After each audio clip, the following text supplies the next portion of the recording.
بسم اللہ الرحمن الرحیم۔ السلام علیکم ورحمۃ اللہ وبرکاتہ۔ کیا تم نے کبھی کسی خاتون کو رات کے اندھیرے میں بچوں کو گلے لگا کر روتے ہوئے دیکھا ہے؟ کیا تم نے کبھی کسی مرد کو تنہائی میں بیوی کی یاد میں تڑپتے ہوئے پایا ہے؟ کیا تم نے کبھی کسی بچے کو اسکول کے گیٹ پر روتے ہوئے سنا ہے جب اس کے ماں یا باپ اس کے ساتھ نہیں ہوتے؟ یہ سب کچھ طلاق کے بعد ہوتا ہے۔ طلاق، ایک لفظ، ایک زخم۔ طلاق ایک ایسا لفظ جو زبان سے نکلنے میں 1 سیکنڈ لیتا ہے، مگر دلوں کو توڑنے، خاندان بکھیرنے اور نسلیں برباد کرنے میں صدیاں لگا دیتا ہے۔ یہ صرف میاں بیوی کا مسئلہ نہیں، یہ بچوں کا، خاندان کا اور پوری قوم کا مسئلہ ہے۔ سوالات جو ذہنوں میں چلتے ہیں: اسلام طلاق کی اجازت کیوں دیتا ہے؟ کیا طلاق گناہ ہے؟ مرد کو یہ اختیار کیوں دیا گیا؟ کیا عورت کو طلاق کا حق نہیں؟ کیا نکاح مذاق ہے اور طلاق کھیل؟ کیا ہمارے معاشرے میں طلاق کا غلط استعمال ہو رہا ہے؟ کیا ہم قرآن کے اصول بھول گئے ہیں؟ اللہ کا پیغام اور قرآن کی پکار۔ اسلام نے نکاح کو محبت، عزت اور سکون کا ذریعہ بنایا، مگر جب رشتے زہر بن جائیں تو طلاق کو آخری راستہ دکھا رکھا، نہ کہ پہلا، نہ ہی کھیل۔ پیارے دوستو، آج کی حقیقت، ایک افسوسناک سچ۔ آج طلاق فیشن بن چکی ہے۔ تھوڑا سا اختلاف اور رشتہ ٹوٹ جاتا ہے۔ کچھ لوگ طلاق دے کر فخر محسوس کرتے ہیں۔ کچھ عورتیں اسے آزادی سمجھتی ہیں۔ کچھ مرد اسے انا کا ہتھیار بنا لیتے ہیں، اور سب سے زیادہ نقصان ہوتا ہے معصوم بچوں کو۔ اس ویڈیو میں کیا ہوگا؟ آج کی اس ویڈیو میں ہم بات کریں گے اسلام میں طلاق کی کیا حقیقت ہے، قرآن و سنت میں اس کے کیا اصول ہیں، طلاق کن حالات میں دی جا سکتی ہے، اور کن باتوں پر صبر ضروری ہے۔ ہم طلاق سے بچ کیسے سکتے ہیں، اور اگر طلاق ہو ہی جائے تو اس کے بعد کیا؟ اگر آپ شادی شدہ ہیں یا نکاح کا ارادہ رکھتے ہیں، اگر آپ نے طلاق دی ہے یا لینے جا رہے ہیں یا دینے جا رہے ہیں، یا اگر آپ صرف سچ جاننا چاہتے ہیں، تو یہ ویڈیو آپ کے لیے ہے۔ آخر تک دیکھیں، شاید یہ کسی رشتے کو بچا لے، شاید یہ کسی بچے کی آنکھوں کے آنسو روک دے، اور شاید یہ آپ کو اللہ کے قریب لے جائے۔ قرآن و حدیث میں طلاق کا کیا نظام ہے؟ قرآنی اصول۔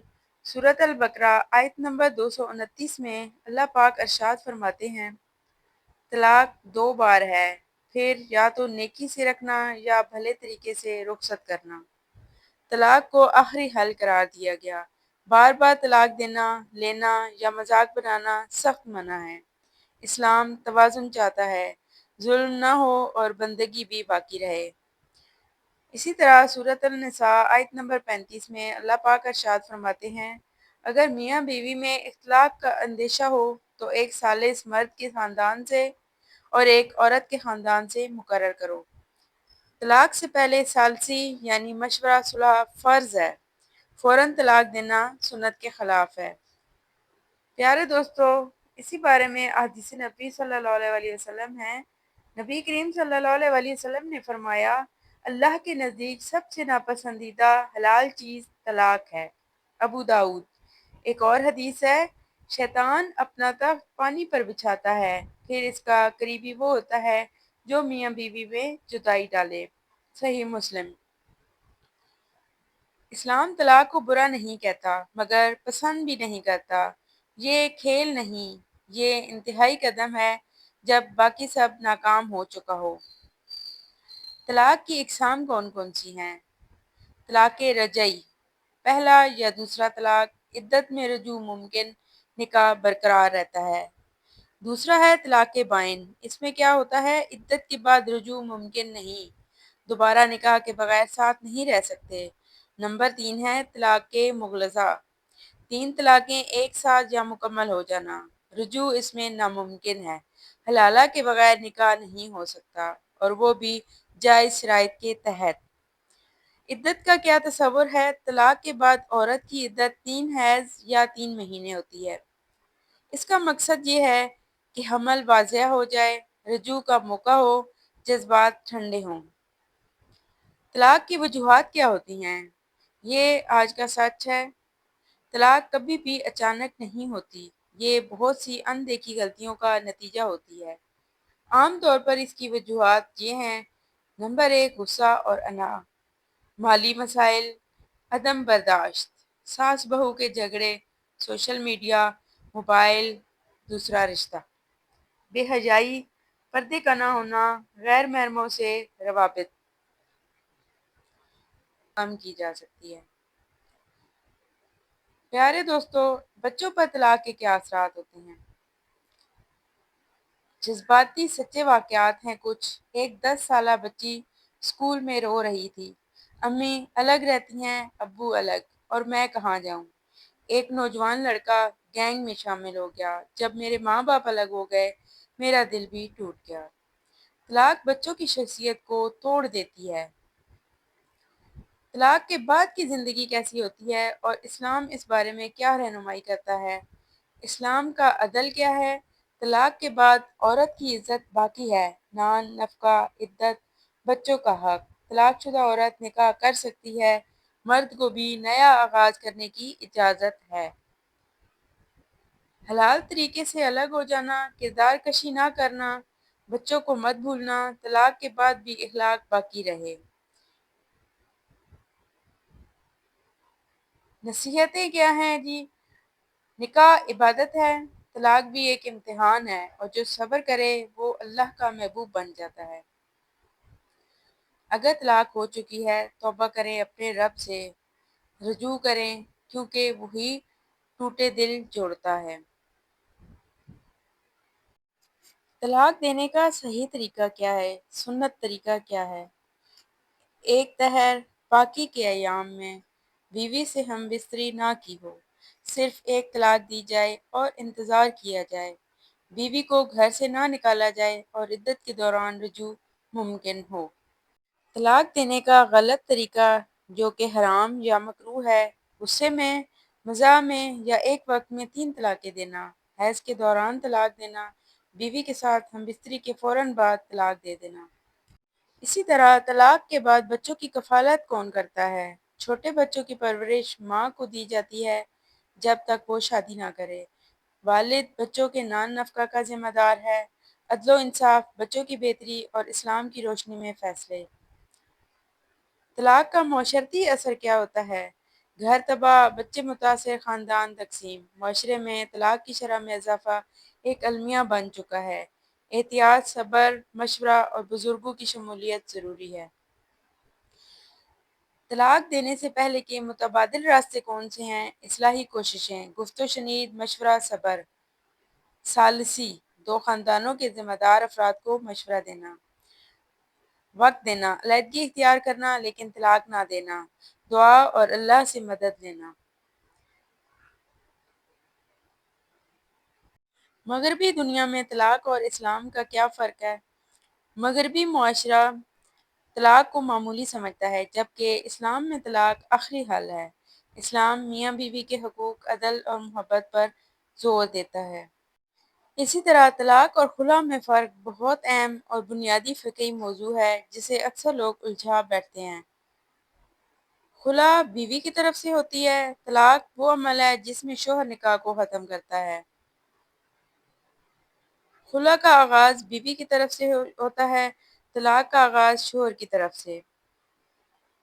خلا میں شوہر کی رضامندی ضروری ہوتی ہے جب تک عدالت خلا نافذ نہ کرے۔ طلاق شوہر چاہے تو بغیر بیوی کی رضامندی کے طلاق دے سکتا ہے۔ مہر یا مال کی واپسی کا اس سلسلے میں کیا ہے؟ خلا عام طور پر بیوی کو مہر یا کچھ مال واپس کرنا پڑتا ہے۔ طلاق کے کیس میں مہر واپس کرنا ضروری نہیں۔ عدت کیا ہے؟ طلاق میں 3 حیض کی عدت غیر حاملہ عورت کے لیے، خلا میں 1 حیض کی عدت۔ بعض علماء کے نزدیک 3 حیض اختلاف موجود ہے۔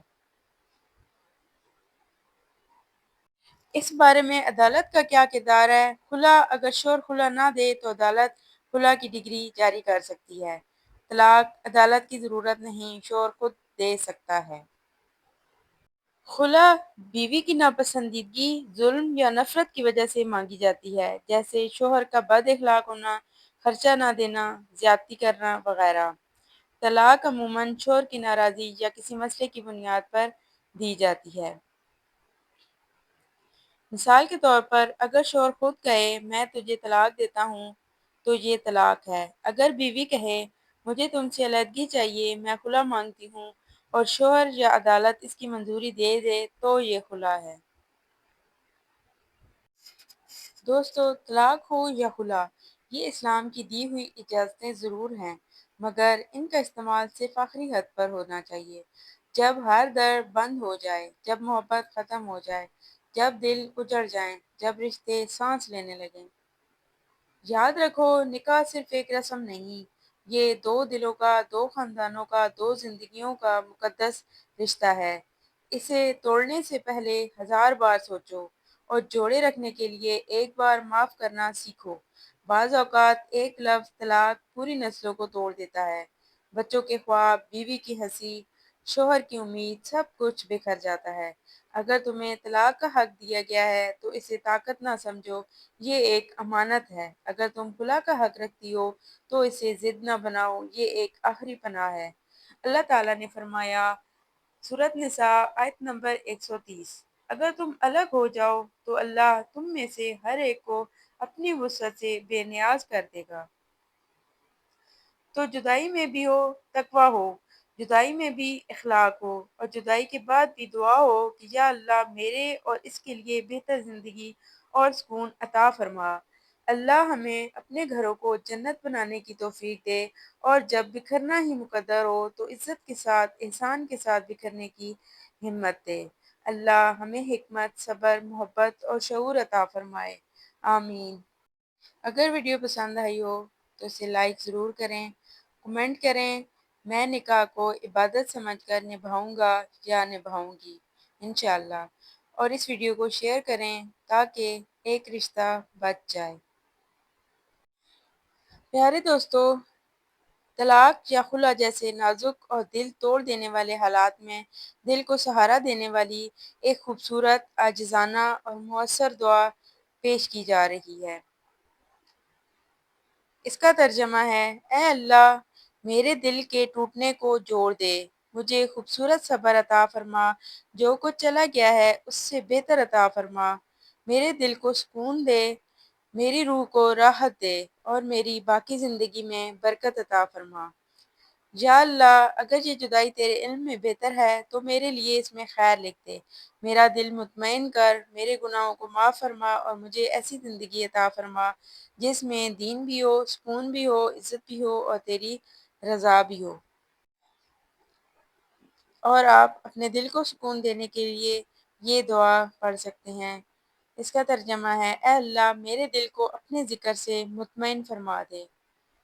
نئی شروعات کے لیے کون سی دعا ہے؟ اے اللہ میں تجھ سے اس معاملے کی بھلائی مانگتا ہوں، اور اس میں جو کچھ ہے اس کی بھلائی اور شر سے تیری پناہ مانگتا ہوں، آمین ثم آمین۔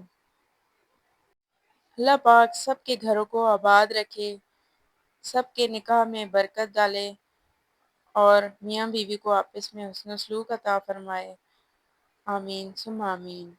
اللہ آپ کا حامی و ناصر ہو۔ السلام علیکم ورحمۃ اللہ وبرکاتہ۔